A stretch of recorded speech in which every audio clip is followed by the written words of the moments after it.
எண்ணாகமம் 22ஆம் அதிகாரம். பின்பு இஸ்ரவேல் புத்திரர் பிரயாணம் பண்ணி எரிகோவின் கிட்ட இருக்கும் யோர்தானுக்கு இக்கரையிலே மோவாபின் சமனான வெளிகளில் பாளையமிறங்கினார்கள். இஸ்ரவேலர் எமோரியருக்கு செய்த யாவையும் சிப்போரின் குமாரனாகிய பாலாக் கண்டான். ஜனங்கள் ஏராளமாயிருந்தபடியினால் மோவாப் மிகவும் பயந்து இஸ்ரவேல் புத்திரரி நிமித்தம் கலக்கமடைந்து மீதியானின் மூப்பரை நோக்கி, மாடு வெளியின் புல்லை மேய்கிறது போல இப்பொழுது இந்த கூட்டம் நம்மை சுற்றி இருக்கிற யாவையும் மேய்ந்து போடும் என்றான். அக்காலத்திலே சிப்போரின் குமாரனாகிய பாலாக் மோவாபியருக்கு ராஜாவாய் இருந்தான். அவன் பேயோரின் குமாரனாகிய பிலேயாமை அழைத்து வரும்படி தன் சந்ததியாருடைய தேசத்தில் நதி அருகே உள்ள பெத்தூருக்கு ஸ்தானாபதிகளை அனுப்பி, எகிப்திலிருந்து ஒரு ஜனக்கூட்டம் வந்திருக்கிறது, அவர்கள் பூமியின் விசாலத்தை மூடி எனக்கு எதிரே இறங்கியிருக்கிறார்கள். அவர்கள் என்னிலும் பலவான்கள். ஆகிலும் நீர் ஆசீர்வதிக்கிறவன் ஆசீர்வதிக்கப்பட்டவன், நீர் சபிக்கிறவன் சபிக்கப்பட்டவன் என்று அறிவேன். ஆதலால் நீர் வந்து எனக்காக அந்த ஜனத்தை சபிக்க வேண்டும். அப்பொழுது ஒருவேளை நான் அவர்களை முறிய அடித்து அவர்களை இத்தேசத்திலிருந்து துரத்தி விடலாம் என்று சொன்னான். அப்படியே மோவாபின் மூப்பரும் மீதியானின் மூப்பரும் குறி சொல்லுதலுக்குரிய கூலியை தங்கள் கையில் எடுத்துக்கொண்டு புறப்பட்டு பிலேயாமிடத்தில் போய் பாலாக்கின் வார்த்தைகளை அவனுக்கு சொன்னார்கள். அவன் அவர்களை நோக்கி, ராத்திரிக்கு இங்கே தங்கியிருங்கள், கர்த்தர் எனக்கு சொல்லுகிறபடியே உங்களுக்கு உத்தரவு கொடுப்பேன் என்றான். அப்படியே மோவாபின் பிரபுக்கள் பிலேயாமிடத்தில் தங்கினார்கள். தேவன் பிலேயாமிடத்தில் வந்து, உன்னிடத்தில் இருக்கிற இந்த மனிதர் யார் என்றார். பிலேயாம் தேவனை நோக்கி, சிப்போரின் குமாரனாகிய பாலாக் என்னும் மோவாபின் ராஜா அவர்களை என்னிடத்துக்கு அனுப்பி, பூமியின் விசாலத்தை மூடுகிற ஒரு ஜனக்கூட்டம் எகிப்திலிருந்து வந்திருக்கிறது. ஆகையால் நீ வந்து எனக்காக அவர்களை சபிக்க வேண்டும். அப்பொழுது நான் அவர்களோடே யுத்தம் பண்ணி ஒருவேளை அவர்களை துரத்தி விடலாம் என்று சொன்னான் என்றான்.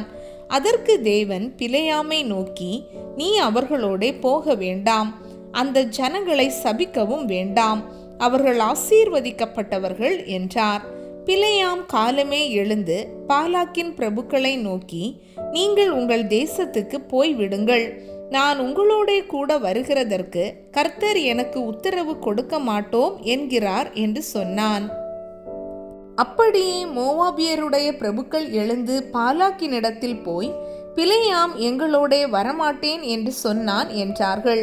பாலாக் மறுபடியும் அவர்களிலும் கனவான்களான அதிக பிரபுக்களை அனுப்பினான்.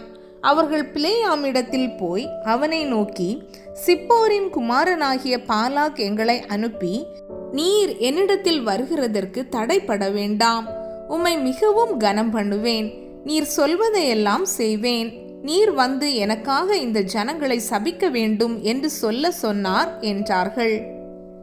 பிலேயாம் பாலாக்கின் ஊழியக்காரருக்கு பிரதியுத்தரமாக, பாலாக் எனக்கு தன் வீடு நிறைய வெள்ளியும் பொன்னும் தந்தாலும், சிறிய காரியமானாலும் பெரிய காரியமானாலும் செய்யும் பொருட்டு என் தேவனாகிய கர்த்தரின் கட்டளையை நான் மீறக்கூடாது. ஆகிலும் கர்த்தர் இனிமேல் எனக்கு என்ன சொல்லுவார் என்பதை நான் அறியும்படிக்கு நீங்களும் இந்த ராத்திரி இங்கே தங்கியிருங்கள் என்றான். இரவிலே தேவன் பிலேயாமிடத்தில் வந்து, அந்த மனிதர் உன்னை கூப்பிட வந்திருந்தால் நீ எழுந்து அவர்களோடே கூட போ, ஆனாலும் நான் உனக்கு சொல்லும் வார்த்தையின்படி மாத்திரம் நீ செய்ய வேண்டும் என்றார். பிலேயாம் காலமே எழுந்து தன் கழுதையின் மேல் சேணம் கட்டி மோவாபின் பிரபுக்களோடே கூட போனான். அவன் போகிறதினாலே தேவனுக்கு கோபம் உண்டது. கர்த்தருடைய தூதனானவர் வழியிலே அவனுக்கு எதிராளியாக நின்றார். அவன் தன் கழுதையின் மேல் ஏறி போனான். அவன் வேலைக்காரர் 2 பேரும் அவனோடே இருந்தார்கள். கர்த்தருடைய தூதனானவர் உருவின பட்டயத்தை தம்முடைய கையிலே பிடித்து கொண்டு வழியிலே நிற்கிறதை கழுதை கண்டு வழியை விட்டு வயலிலே விலகி போயிற்று. கழுதையை வழியில் திருப்ப பிலேயாம் அதை அடித்தான். கர்த்தருடைய தூதனானவர் இருபுறத்திலும் சுவர் வைத்திருந்த திராட்சை தோட்டங்களின் பாதையிலே போய் நின்றார். கழுதை கர்த்தருடைய தூதனை கண்டு சுவர் ஓரமாய் ஒதுங்கி பிலேயாமின் காலை சுவரோடே நெருக்கிற்று. திரும்பவும் அதை அடித்தான். அப்பொழுது கர்த்தருடைய தூதன் அப்புறம் போய் வலதுபுறம் இடதுபுறம் விலக வழியில்லாத இடுக்கமான இடத்திலே நின்றார். கழுதை கர்த்தருடைய தூதனை கண்டு பிலேயாமின் கீழ் படுத்து கொண்டது. பிலேயாம் கோபம் உண்டவனாகி கழுதையை தடியினால் அடித்தான். உடனே கர்த்தர் கழுதையின் வாயை திறந்தார்.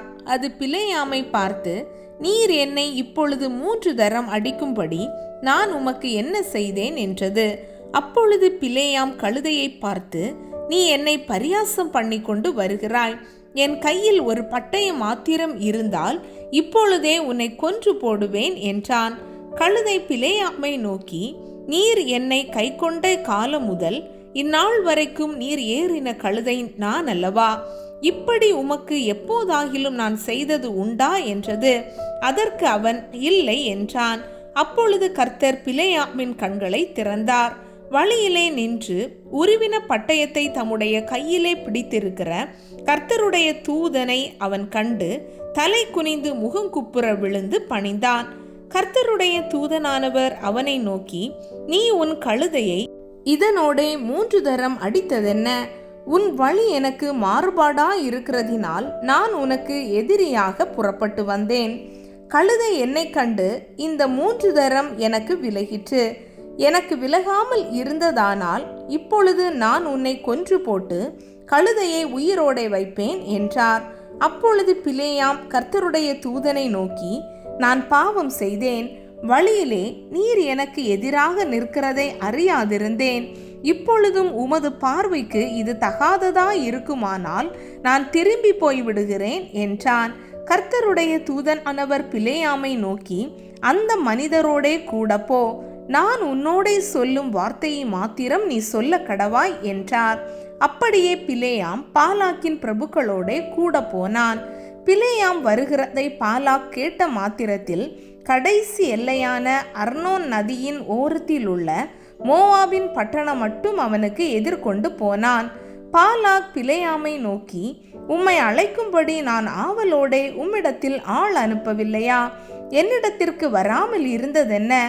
ஏற்ற பிரகாரமாக உம்மை நான் கனம் பண்ண மாட்டேனா என்றான். அப்பொழுது பிலேயாம் பாலாக்கை நோக்கி, இதோ உம்மிடத்திற்கு வந்தேன். ஆனாலும் ஏதாகிலும் சொல்லுகிறதற்கு என்னாலே ஆகுமோ? தேவன் என் வாயிலே அளிக்கும் வார்த்தையே சொல்லுவேன் என்றான். பிலேயாம் பாலாக்குடனே கூட போனான். அவர்கள் கீரியாத் ஊசோத்தில் சேர்ந்தார்கள். அங்கே பாலாக் ஆடு மாடுகளை அடித்து பிலேயாமுக்கும் அவனோடு இருந்த பிரபுக்களுக்கும் அனுப்பினான். மறுநாள் காலமே பாலாக் பிலேயாமை கூட்டிக் கொண்டு அவனை பாகாலுடைய மேடுகளில் ஏற பண்ணினான். அவ்விடத்திலிருந்து பிலேயாம் ஜனத்தின் கடைசி பாளையத்தை பார்த்தான்.